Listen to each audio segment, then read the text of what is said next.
അങ്ങ് പരിശുദ്ധമായ അങ്ങയുടെ പ്രബോധനത്തിന്റെ സന്ദേശം അങ്ങയ്ക്ക് അല്ലാഹുവിൽ നിന്ന് കിട്ടിയ സന്ദേശം എത്തിക്കാൻ ഈ ജനത മൊത്തം ഇത് തള്ളിക്കളഞ്ഞപ്പോൾ അങ്ങയുടെ പ്രിയപ്പെട്ട മാതാവിന്റെ നാടായ ത്വായിഫിലേക്ക് പോയി.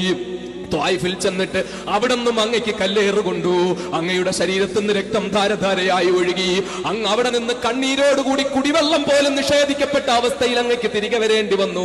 ഈ വേദനയുടെ അവസരത്തിലാ, ഈ പ്രയാസത്തിന്റെ അവസരത്തിലാ, എല്ലാവരും അങ്ങയെ പരിഹസിക്കുന്ന അവസരത്തിലാ, അങ്ങയുടെ നാഥനായ അല്ലാഹു റബ്ബുൽ ഇസ്സത്ത് എന്റെ പൊന്നു മോനിങ്ങു വാ എന്ന് പറഞ്ഞ് കുഞ്ഞിനെ മാറോടടുപ്പിക്കുന്ന പ്രിയപ്പെട്ട മാതാവിനെ പോലെ ആകാശഭൂമികളുടെ സംവിധായകനായ അല്ലാഹു റബ്ബുൽ ഇസ്സത്ത് എന്റെ കരളിന്റെ കഷണമായ ജീവന്റെ തുടിപ്പായ എന്റെ പ്രിയപ്പെട്ട നബിയേ, അങ്ങേ അല്ലാഹു റബ്ബുൽ ഇസ്സത്ത് എന്റെ പ്രിയപ്പെട്ട നബിയെ ഇങ്ങ് വരിക, എന്റെ ഹബീബെ ഇങ്ങ് വരിക എന്ന് പറഞ്ഞുകൊണ്ട് അങ്ങേ അല്ലാഹു റബ്ബുൽ ഇസ്സത്ത് അങ്ങോട്ട് വിളിച്ചത്, അങ്ങയ്ക്ക് അല്ലാഹു തആല അങ്ങയെ സമാധാനിപ്പിക്കാനും സന്തോഷിപ്പിക്കാനും വിളിച്ചതാ. റബ്ബിന്റെ തണലിൽ